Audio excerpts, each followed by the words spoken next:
Hey guys, thank you so much for joining me for part 2 of 3. So, this is talking about mobile notary work. Today, we're going to go over the documents you need to know. I'm going to give you a pretty brief description. So, if you have any questions about the documents or you want to know more, please ask me in the comments. I will answer every single one of you. So, first and foremost, we're going to go over real quick the files. I'm not going to go over every single file possible, but I'm going to go over the most common, the somewhat common, and the barely common, but common enough to talk about. How about that? So we're going to talk about seller files. We're going to talk about buyer files, and there are different files within those files, if that makes sense. Sometimes there's a cash buyer, sometimes there's one with a mortgage, and sometimes there's one with a hard money loan. So it just depends on what they're doing. We also have the refinance. In some states, they differentiate if they take cash out and they don't. In some states, it's just straight a refinance. So we'll talk about a little bit of differences with those, the rights to rescind, and when they apply, when they don't apply. We have reverse mortgages, we have quitclaim deeds, and we have special warranty deeds. So these are the most common files that you will see and you will sign for escrow. A special power of attorney, a quitclaim deed, very rare, but worth talking about because if they come up, you'll know that if you only have to sign 2 documents, of course, when they offer you $50, it's not a bad deal. Whereas if you get $50 for a huge loan, it's not a good deal because by the time you print, you pay for gas, pay for paper, pay all this, especially if you are printing it, you're not going to make much. So, um, without further ado, we're going to talk about the seller file first. So, when someone sells a house, there's a few different ways that a person can buy a house, obviously. So, they're going to be a cash buyer or they're going to be a hard money loan buyer, which is going to be a flipper or an investor. Very uncommon, by the way. And then they're going to be a traditional mortgage loan buyer. So, first and foremost, if you have a person selling a home to a cash buyer, you don't even need a closing disclosure. You're going to have a settlement statement, or sometimes they even use the old HUD. You're going to have the escrow instructions. You're going to have the deed that they're conveying to the new buyer. I want you to get that word into your vocabulary. They're not transferring ownership, they're conveying it. Everything in real estate is about conveying. So if you hear somebody say, what property conveys, and not the buyers or the sellers, I'm talking about the agents and the escrow officers and all these people, that's what they refer when a title gets transferred, it's being conveyed. So a lot of times you'll hear like, well, does that pull convey with the title? That means does it go with the house? So when you hear that word, if you can get it into your vocabulary earlier than I did, everything comes together a little bit better, to be honest. So I kind of threw myself in there to do this, which was great. I did it during a really, really hot time in the market, and I do mean hot, where getting business was, but when things would slow down, I would still get business because I cared, I did a good job. So it does matter. You don't want to rely on those because when the times get tough, you want to sustain. Um, so a person is buying a house, they're paying cash. So here's what you need in a file. Just a settlement statement because you're still going to show them how much money they're getting. You're going to have a deed in there. It's going to be either a statutory warranty deed, a special warranty deed, a bargain and sell deed. There's other ones. Those are the most common 3 that you will see. You're going to need tax forms because these sales always get reported to the IRS. And occasionally a closer will have like their payoff in there or some of the invoices for the fees like the title insurance. You do, if even if they don't dictate that they would like you to have those signed, go ahead and have them signed. It doesn't hurt. If they don't like it, they can white it out, make a copy and throw it in the file or print a new one. But if they want it signed, they really like that you took that extra effort. So any invoices, any payoffs, they'll just be printouts. So go ahead and have them sign those, or at the very least initial them. So that's your seller file. And then occasionally, I'm sorry, there are county forms such as like the district, the mud district, the uh, sewer, the on-site sewer maintenance, things like that. You'll see that they need to be notarized, and ever so occasionally, there's a form if someone is signing for someone else by power of attorney that they have to state that person is still alive and well and everything, and that they still have permission to sign. they'll sign that. You'll notarize that. As well as for an estate, occasionally there's either a lack of probate or an affidavit of inheritance or heirship. And you'll see, and you have to fill them out. So they have to know every person, like they have to know all their siblings, all the children. They have to put all of these on there. And so a lot of times the escrow officers, most times they will tell them up front to bring it. If they don't, just be very patient. And this is exactly why I book an hour on a seller no matter what, because sometimes they just take more time. So now, what you want to add to that file, if they have a traditional mortgage loan, is it's called a closing disclosure, and you'll hear it constantly called CD. So that is for the buyer's lender. So the seller signs one for the buyer's lender, has a breakdown of all the numbers. Keep in mind, right there on the front at the very bottom, it's going to say cash due. That is how much money they're getting.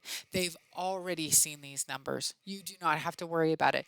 But if they want a breakdown, you open it up to page 2 and it's all broken down there.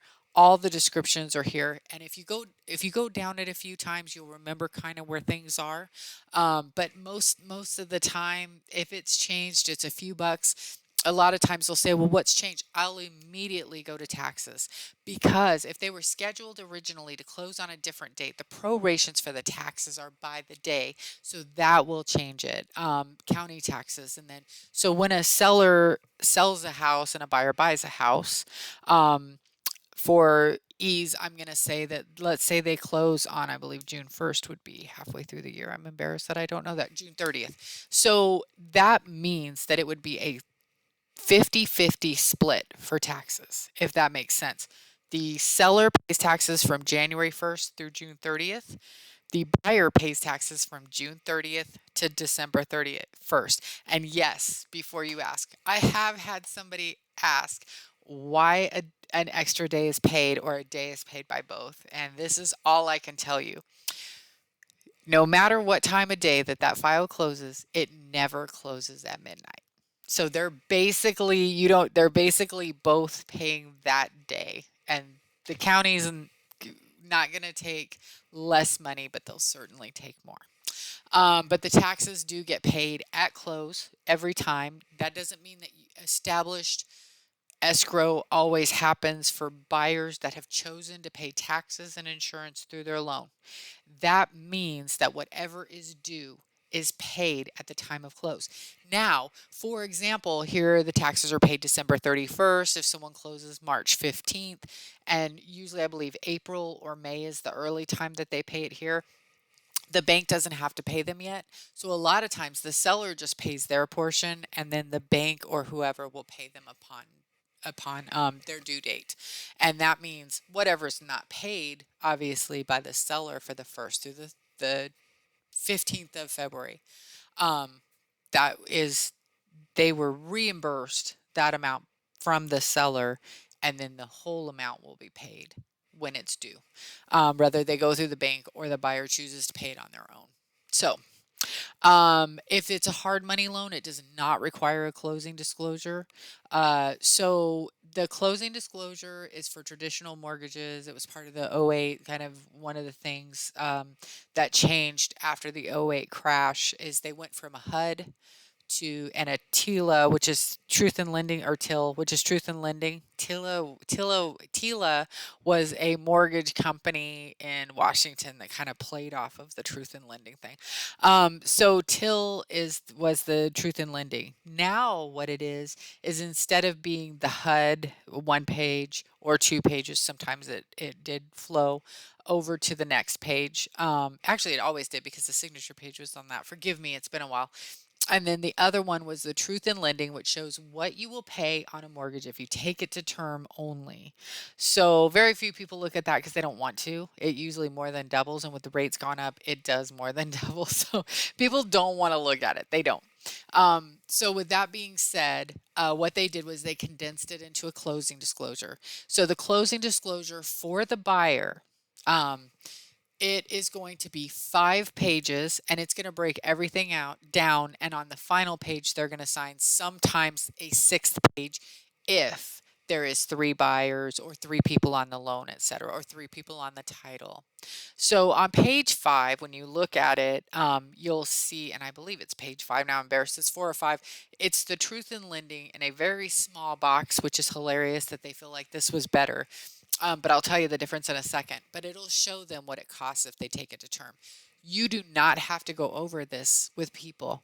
They had to sign this 3 days before they can even draw documents by law. That's a nationwide law. It doesn't change. So if someone says, "Oh, I don't remember seeing that," tell them to look in their email, and they probably go, "Oh, well, I opened it." Well, yeah, that when you opened it, you had to click on something, and that was saying you agreed that you signed it, or it agreed to an electronic signature, and they're like, "Oh, okay, yeah, yeah, I do remember seeing this." So, a lot of times now, the only thing that can change after that period of time is things such as like the after the 3-day period, the rate cannot change, the price cannot change. However, if let's say the lender had overestimated the taxes for to or underestimated the withhold if they're doing taxes and insurance through the new mortgage, if they underestimated or overestimated it, that can change the amount. Those incidentals can change the amount. The things such as the sale price, the loan amount, the interest rate cannot change after that 3-day period. Absolutely, positively not. So I've had people say, "Oh, I thought my rate was lower." And I'll say, "Hey, pull up your other one." We pull it up and they're like, "Oh, for some reason I remembered it being lower." And really, probably because in their mind they wanted it to be lower. I mean, who doesn't? So, it's sometimes it's just you got to understand that these people have information just being poured into them like I don't know, crazy. And they have seen so many numbers at this point and so many different closing disclosures and so many different offers from, from the lender showing, well, this is what it's going to be. If you've bought a house, you understand that they are starting to, it's probably all kind of melding together. So now you've done a seller file. So remember the most important thing, make sure the deed is always in there. Make sure you do not forget to notarize it. It's kind of like one of those, it's a joke because I have had closers tell me that notaries miss that. And it was the only thing that they had to notarize in that particular file. And they all say the same thing. It's funny. They had one job. I mean, I've actually gotten work going and doing it because the notary missed it. So it didn't hurt my feelings, but like I said, in their mind, they know that you're going to miss those things. So you want to always make sure, double, triple check. When you're new, just really, I would triple check when I was new. I just wanted to make sure I didn't mess anything up. So now you have the different types of buyers. A hard money loan is just really just a note, a deed of trust. And a deed of trust is something you really want to learn. People will ask you a lot of questions on it. The note is something you really want to learn. But on a hard money loan, don't even, don't. They, these are people who do this all the time. I have yet to have someone get their first hard money loan with me. And even if they do, this is a short-term thing. Most of these loans are for 2 years at like back when rates were 3.5, they were 8%. I'm sure they're 12 or 13. I haven't seen one for a while. But so the deed of trust, they don't have a closing disclosure. They will have a settlement statement. And that's really about it. Just usually like a compliance form in case anything was missed, they'll agree to sign it. Maybe a agreement to provide insurance. You'll see, I've seen that in most, a signature affidavit. So we'll go over in a second what every traditional mortgage file has to have, and a signature affidavit is one of them. But for the most part, you're going to see that those people, those are the quickest signings I've ever done. They're very thin files. There's not a lot to them. And these people are they're business people. They want to go fast. They don't have any questions. They are usually very smart, very well off, and their time is very valuable to them. So they appreciate it when you get it done. That doesn't mean and I'll tell them, "Hey, I want to double check so we don't miss anything." And they're always like, "Oh, please." But they're not big talkers. And it's really nice because, I remember just going right through them, and I would have not maybe realized up front it was a hard money loan, and I would book an hour, and sometimes that's when I was going to be able to eat lunch that day when it was really busy. So there's always that. So in a traditional mortgage, you're going to have a few different kinds. So you're going to have a very, very rare one is USDA. I mean, you just don't see them very often. It's agriculture. The more common of the two besides conventional, which conventional would be the most common, are VA and FHA. So they kind of have their own little forms in there. FHA is going to have things that are going to be kind of, you're going to go, huh? Like no hotel and transient use, because these are government backed loans. That's why they have a little bit different regulations. But for the most part, nowadays, most of the stuff is done up front on electronic signing. So you really have much thinner files. Occasionally you'll get a thick one. Just make sure that you get everything done, double check it, triple check it, look for initials. So in a buyer file for a traditional type mortgage, the things that you have to have are going to be the closing disclosure. Now the seller's is a 2-page, the buyer's is a 5-page. The seller closing disclosure is for the buyer's lender. So they're both for the buyer's lender. So we talked about the truth in lending on that, all the number breakdown.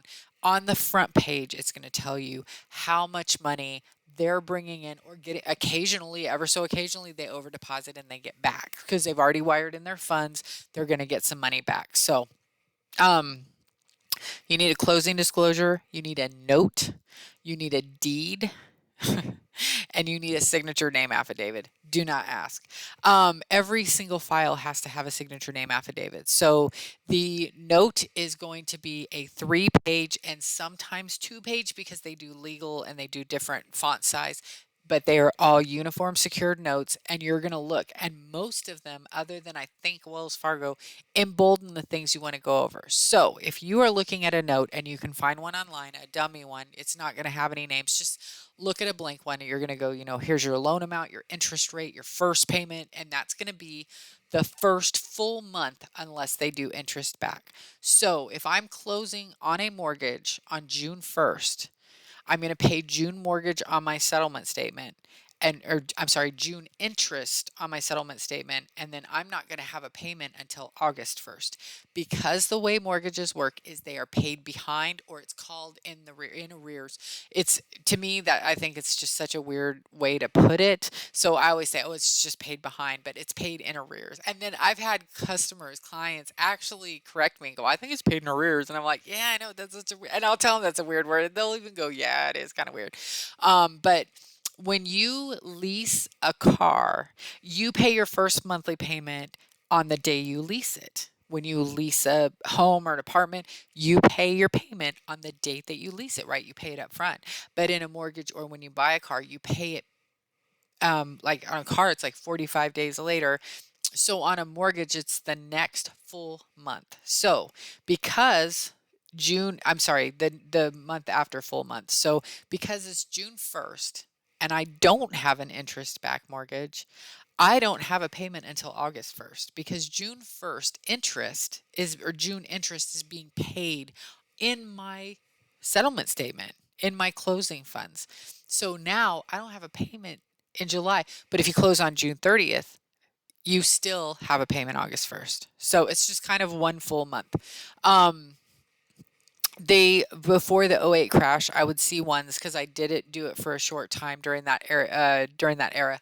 I would see ones that would have 2 months worth of interest paid up so that people wouldn't have a payment for 3 months. So a lot of times they did work it out that way. It was kind of cool. But from what I understand, I haven't seen one of those in years, and I don't even know if every bank did it back in the day. I don't even know how they swung it. They would have had to pay those 2 full months of interest. At that point, you got to look at it and go, why not just pay a full payment? I mean, you're really not skipping that extra payment. It's just kind of weird. But anyways, so the note, you just go over all the highlights, your loan amount, your interest rate, your first payment, your last payment if you go to term. And they'll look at the year because it's usually 30 years, sometimes 20, sometimes 15, sometimes 10. I've seen 10. And they'll always go, oh, how old am I going to be? And they laugh. And you know what I tell them? I said, you have a better shot of winning the lottery than to take this loan to term. And they'll kind of look at you and it's like, you'll probably upgrade your house or refinance or possibly even pay it off early. And they'll go, oh yeah. And then it makes sense payments, it takes them off that date because they're kind of nervous. So first payment, last payment, it's only going to show the principal and interest payment on the note, because even if they're paying taxes and insurance through the mortgage, it does not pay back to the loan. That note is strictly about the loan. So no taxes and insurances. So when they'll look at, oh, that's lower, say, but that doesn't include taxes and insurance. And here's why. A The taxes and insurance go to the state and county. They can change. This is just the fixed part, or the fixed for a term if it's an arm, like usually it's a 7-year arm or a 10-year arm. This is just the fixed part that goes to pay back the mortgage. And they'll go, okay. And then this is your first payment, last payment, principal and interest only payment. The next box is going to say right to prepay with no prepayment penalty. And then the next page, it has a box, your obligation to repay the loan. Sign here. Most notes, and when I say most notes, 90% of them, you do not date, and they cannot be dated, and they cannot be altered. So tell them, I even have put post-it notes there, don't date, or I will tell them, I put post notes, I'll say, if you need to date, date that. Do not date this form. Engineers love to date everything. It's like this weird habit with them. Tell them they won't take it. So that's the note, and that's a good one. If you can find a note, even if you have a family member or a friend that you can just look at their note and you can run through it. There are arms. I don't know. Every arm can be a little bit different. So there's 10-year, 10-year, 10-year fixed. I'm sorry, 10-year, 10-year, 10-year adjustable. So it's at first 10 years is fixed. The next 10 years is the increase, and then the next 10 years. So it's they only have a possibility of two increases, whereas usually every 1 or 2 years they're increasing. So most of the time you have to remember that their loan officer has went over it completely. So then I show, like, this is your loan amount, your first payment, your last payment, your principal and interest only payment. This is going to go through your changes and where you receive the adjusted amount. So the LIBOR index is where they look for the current index, because it's usually a percentage above the current index. So 2% or 5% or whatever, never 5%. And then you have them sign that same thing, no date. So then you have the deed of trust. The deed of trust records a lien to the county. So if you think of it like this, when you finance a car, the bank gets a title. Most of the time in most states, the bank gets the title, they hold on to it. The deed of trust is the lien assurance for the bank. So they hold on to that deed of trust, and then once you pay it off, they send you the deed of trust stamped paid. And then if they don't get it off the county like they're supposed to, and never rely on them to do so, you have proof it was paid in full. That's going to be certified paid in full. They're going to give you back the original, so you can take that down to the county. Now, it's not going to be banks like Wells Fargo or Chase or someone like that. And most of the time, very rarely are you not getting a new loan. The new loan company is going to make sure that old lien gets washed, because technically whatever one files first, other than the government lien, like if you get a tax lien, they'll take away the first place of the lender. But most of the time, the lender who filed first, if there's two first mortgages, the first one won. So if something were to happen, they would get their money first. And they don't even have a loan. So what a mess that would be, right? There's no loan for them to track it back to. So just little things like that. Tell them, hey, when you get that in the mail, hang on to it. But for the most part, they don't need to. Just maybe like little mouse houses, like little fly by nights. I shouldn't say that, but I've seen some mortgage companies that kind of like, I'm like, whoa. Wonder if you'll be around tomorrow. You'll see a lot of documents. So the deed of trust, I'm sorry, back to the deed of trust, read it. It's what it is it's just saying mostly things like they're not going to trash this property. They're going to keep the maintenance up. They're not going to make it a farm. They're not going to put 80 gallon there's a no hazardous chemicals clause. You can either refer to a meth lab, which would be obviously a good example. I used it as a joke, and one time then it didn't go over, so I never used it again. But 80 gallons of gas in the 80-degree sun, you don't want to do that. So they can have gas in their garage for their lawnmower, and it'll say in that paragraph a very reasonable amount of gas. But it talks about condemnation and different things. But rest assured, a lot of this stuff is just really, they want to know that if they have to take the house back, it's sellable. There's one little part that says you will basically keep the home in sellable condition. It's all written by attorneys for attorneys. So it's kind of a hard read. So when I was reading it and I didn't understand some of the things, I would Google it and I found it and I was like, whoa, that's what that means, you know? So it's very interesting stuff. And then when you buy a house, you're kind of looking at it going it from a whole new perspective.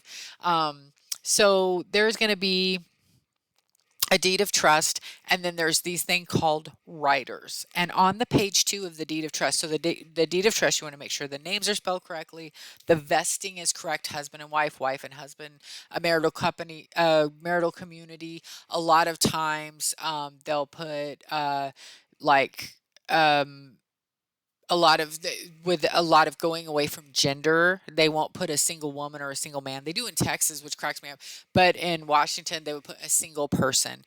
Now people would often be like, why do they have to put that? This is just for homestead rights. This is for nothing more than two community property states wanting to say this person does only have rights to the like there's nobody else. Because for example, in Washington state, if you marry someone and they do not quit claim deed off the property and live there for 6 months, they own half. So there's a lot of laws in this, as far as communal properties and communal funds go, that matters to these people. So then a lot of times, I'll tell them, well, we don't care that you're married or single. We only care who has rights to your property. And then they'll go, oh, okay, yeah. And then all of a sudden it's really cool to them. Like, hey, yeah, I don't really want someone else to get half of my house. So that's the big deal. So then, of course, the signature affidavit. So different lenders do them a little bit different. And so some of them just list all their aliases, have them sign, you notarize it. Some of them list them with a signature box beside it, have them sign every name, even if it's misspelled. The only exception I've ever seen is Wells Fargo. You can write NA, but don't do it for anyone else. Don't just Wells Fargo. It's the only one I know for a fact. I'm sure there's other ones out there. But I happen to do signings and closings for a LPO, a closer. They call them escrow officers here. They call them LPOs or closers in Seattle area. I did closings for her, and she actually came out of Wells Fargo escrow. So she taught me a lot about what Wells Fargo really actually wanted on their files. Their most places, if their signature is legible, you have to have them sign the entire thing. Wells Fargo, they can sign any way they want to. They as long as it's their signature, and I am willing to accept it because they never see their driver's license. Something kind of interesting. So, then the other types of files are going to be reverse mortgage. And the best thing that I can tell you is, after I did two, I would never do them again. But if you're desperate and you want the money, just make sure, because you have a deed of trust, you have a note, you have all of the same things, but you have massive paperwork like I've never seen. Maybe charge us a little bit more. Maybe just throw on $10 because you're going to spend more time. But as you're going through this file, just look. So I would look at the whole page, because one time Bank of America had a business loan. So it was not a conventional mortgage, but it was a business loan, but they're more official than a hard money loan. Like they are a lower APR. They're when people own LLCs and they want to put their home in their LLC kind of thing. So they might work from home or what have you. So basically, there's a one initial spot on one of the pages on the deed of trust, and I had to go back for it. So that was kind of crazy. Refinance. So a refinance is exactly the same as a purchase, except for there's no seller. So when you do a loan, you're obviously not going to do it if there's not a loan, but when you do a loan, there is much of the same paperwork we just talked about. There's going to be other paperwork than what I talked about. I'm only talking about what has to be in there. You always want to really look through a page, make sure if you see anything, I would look for the words initials, or I would look for signature or lines that look like they could. And when I would see those, then I would look and it'll tell you what to do. Um, a right to rescind is on a primary residence refinance. It is a mandatory law. It's nationwide. and there's like exceptions, but from what I understand, it's impossible, if not close to it, to get them. So, with that being said, there are, when you look at you're going to have three of them in the file. And when you look at the front of your right to rescind, it's going to say right to rescind at the top. And it's going to have a date up here, which is today's date, toward the top of the page. And then about halfway down, it's going to have another date. It's going to say midnight of. Sometimes you have to write that date in, and sometimes it's pre-populated. So here's what you need to keep in mind. When you are calculating this, think of mail days. I know that sounds weird. Saturday counts, Sunday does not. Columbus Day, I believe, does not count. No, it does not count. I think President's Day does count. So Christmas, of course, doesn't count, but Christmas Eve does. New Year's Day doesn't count. So these are federal national holidays that don't count. And it's, you got to think of it, when you think of it like this, it makes sense. It's all about mail. So they have a right to rescind. They're going to sign only the very bottom saying they received. They're going to have two places to sign. One says, I wish to cancel. Don't have them sign that, because if they wish to cancel, you just won't sign. You have them sign a date at the bottom. When you fill in those two dates or see them pre-printed, nobody tells you this, and if it's not a lender, which I think it's only like United Wholesale Mortgage that puts little things, sometimes the closer will put initial stamps because they don't know who's going to do the file. Like, they don't know if you're going to even be available, right? So they go ahead and do it. They'll put little initial stamps, but if you don't know this, you will miss it. And trust me, we've all done it. I'm pretty sure. I don't know. I maybe a couple people that I trained pretty well and told them, like, don't miss this. But there's, by those dates, whether they are pre-printed, and sometimes you have to change them. Sometimes the dates are wrong. Like, you sign on the 11th instead of the 10th. I think that's somewhere in Washington. I've never seen the documents be dated any other date than the date I'm doing them on a buyer or refinance here. You would cross it out, and they would initial that anyways, right? So we were going to get to that at the end. No matter what, even if you don't change anything, even if you don't write it in, you have them initial both of those dates. That initial is to recognize the beginning and the end of the rights to rescind, and you have to have them do all three. You're leaving two copies with them, and you're taking one for the lender. Those two copies have to be done, because if they sign it and turn it in and those initials aren't there, I don't even know what happens, and I don't want to know. But don't do it. Just do it like it's supposed to be done. And then the other thing is, if a person, now there's only one lender you cannot make any mistakes on, it's Provident Funding. If you don't have $500,000 in E&O, you can't even do them. I haven't seen them in at least 2 years, maybe even, no, I haven't seen them in like 5 years. I think they're kind of on the outs. But or they have a situation where maybe they have their own escrow and their own notaries or something of that nature. I don't know, but you can't make a mistake with them. But with most lenders, you make a mistake, the person, now, not their signature. They cannot change their signature. I don't know why people think this, but just if they make a little bit of a mistake, if it looks too bad, pull the copy, use it if you don't have a copy. If it looks too bad, I mean, it would have to be pretty bad. It would have to be pretty bad. And most of the time, they're not going to mess up their signature. If they miss an initial, have them squeeze it in. If they miss the whole name, have them squeeze it in the best they can. Just on, if they're having to sign their whole name and it's the note, the deed, the closing disclosure, or the signature affidavit, just on those, kind of say, oh, hey, pause. I wanted to remind you about signing your whole names. These are the most important documents. So you also don't want them to make any mistakes on those dates. So just have them slow down and say, hey, we want to make sure these get done right. But if you do make a mistake on most of them, just have them cross out the mistake and initial above. So we're going to go over this here in a minute with the powers of attorney.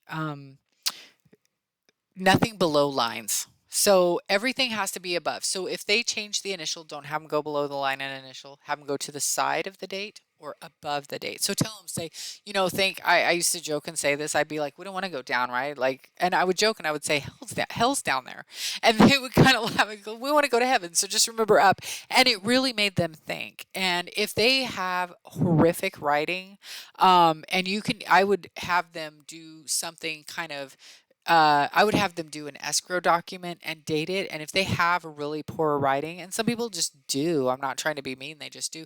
I would tell them, hey, do me a favor, clean up your date a little bit because we want this to pass at the lender. And I would tell them after '08, they're super picky and they'll go, oh yeah. I'd be like, hey, you know what? I am like the worst. I have to really stop and think. Then they see this writing that I have that actually, by the way, is really pretty.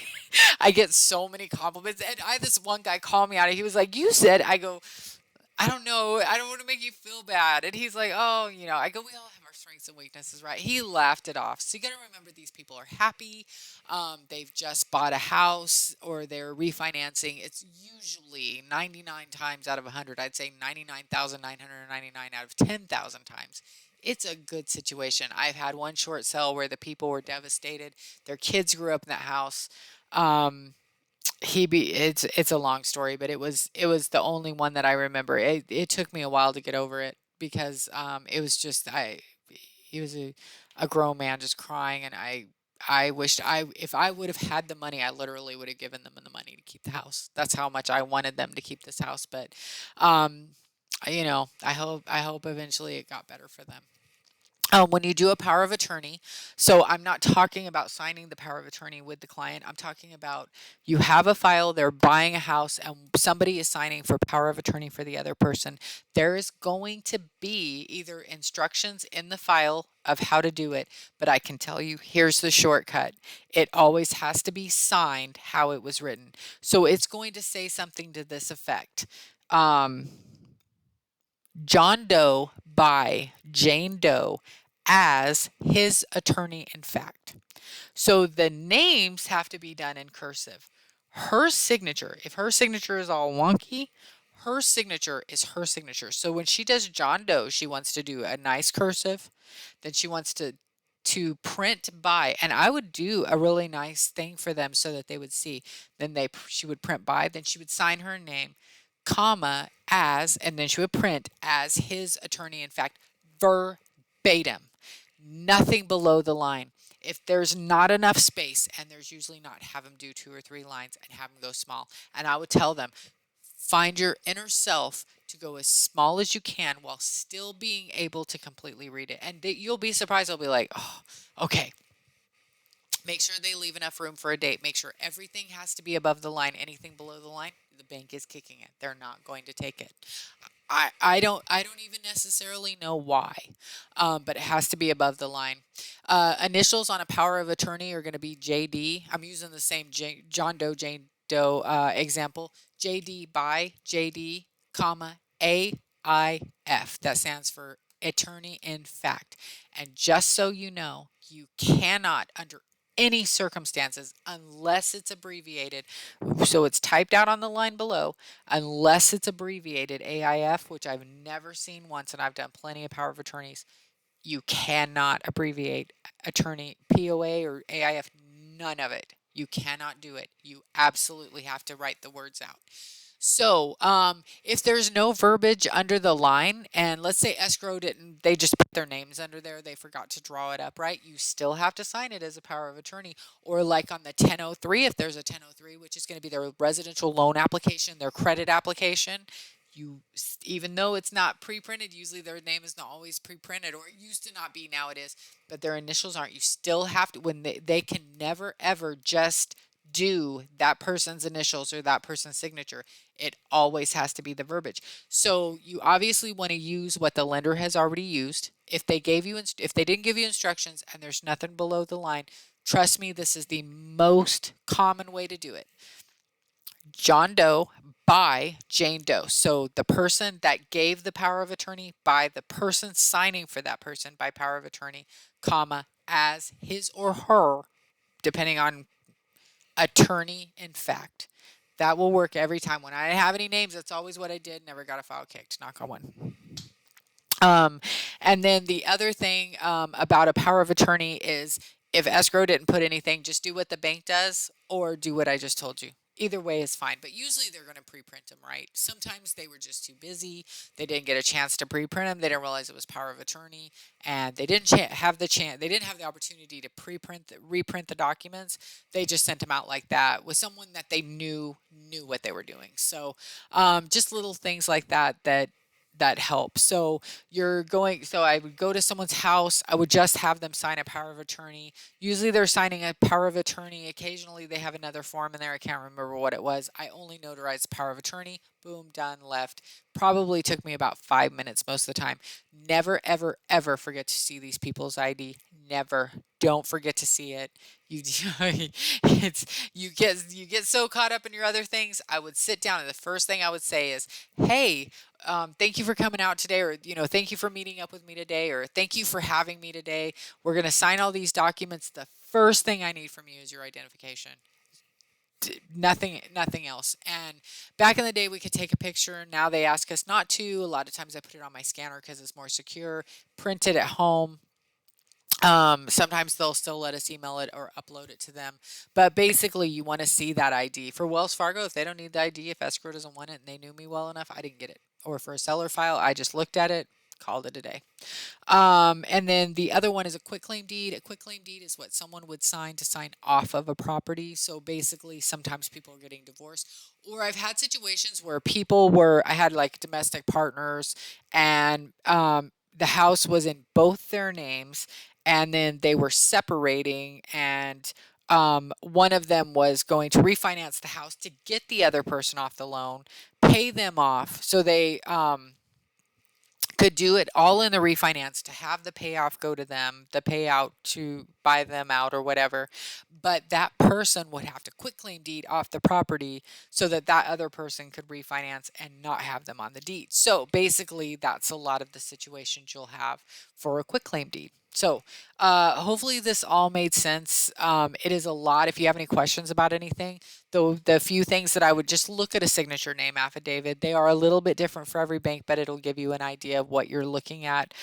Definitely read a deed of trust, kind of get a good idea of what it is. And basically, it's the consumer's, mortgagee's responsibility to the mortgagor. They're saying, this is what we're going to do. We're going to keep this house in good condition. We're not going to do anything we're not supposed to. We're going to make sure it stays sellable in case they have to take the home back. And then the note. And the note is so simple. It is literally like any contract would read when somebody is loaning you money. And it's either a fixed rate or an adjustable rate. And either way, it's all disclosed. Oh, the writers. So when you're doing a deed of trust, and I apologize, I should have done this earlier. The writers are a planned unit development if it's a VA loan. And all it is that what we're adding was not in the deed of trust. So if they live in an HOA and it's a planned unit development, it has a name and all that, and they're possibly, but not always HOA dues, that will be attached and it'll be just its own piece of paper. It'll say PUD writer. And all it's saying is, sometimes insurance is included, sometimes it's not. You're agreeing to follow their CC&R's conditions, covenants, restrictions. You're agreeing to pay HOA dues if applicable. That's it. VA is just saying, this is a VA loan. And a VA loan, by the way, is the only assumable loan left on the market. So an assumable loan means someone can take over your payments. They have to qualify through the VA. I'm not sure if they have to be VA, but VA has to pre-qualify and give approval for it. So it's not like they can just go, hey, you want to take over my payments? But I have heard of people with VA loans being able to sell that and have people assume those loans. And it was a great deal for them when the market changed. So, I think that's everything. A couple tips that I wanted to tell you this week is dress very professionally. The pickiest the pickiest company I ever closed for was Old Republic. They're super picky. I mean, some of the people that they thought were like, I didn't. I would have thought that would be okay, but one of the things that they always appreciated is I dressed really nice. I dressed very professionally. I dressed business casual, and I always made sure that I represented myself well. I wanted the people to feel comfortable. I wanted them to trust me. I wanted them to feel like I was a professional. And I feel like when they can see you as a professional, when they can see you and see that you care enough to dress for them, you care enough to take the time to, good hygiene. And I wear sandals all the time, but dress sandals. When they know you care, there's a trust there, and you got to remember that these people. This is the in most cases, the largest purchase this person will ever make. This is a huge deal. And I would even tell people that when they would be like, this is going to take an hour, or this could take an hour. I'd be like, ma'am, you're buying I'm from Seattle. Yeah, you're buying a $1.1 million house. Of course it's going to take a little time. You wouldn't want it to take less time. You want everything to be covered. And she would go, yeah. I mean, it is amazing when you kind of just slow people down and say, hey, this is a big purchase. All of a sudden they realize, they remember that, and they think about that. So I really, really hope this was informative. My next video is going to be soon, and it's going to be how to get business. I don't have a lot of viewership yet, but I do hope so it picks up, because I enjoy talking about this. This is something that I've always enjoyed doing. I don't do it full time anymore. The market's definitely shifted, but be ready, because I do know, I'm hoping that it'll happen coming into this next year, that the rates will lower. And the reason I have that hope is because of an election year. Everybody wants to look good for the with the economy. So they're going to do everything they can to make the rates lower, and get, kind of stimulate the economy. So I'm hoping there'll be some buzz around that. If you have everything ready, if you have everything ready to go, you're going to have a leg up. So the next one is how to get business. And like I said, even though it may not work right away, um, it may not be something you can delve into full time right away, is what I mean by that.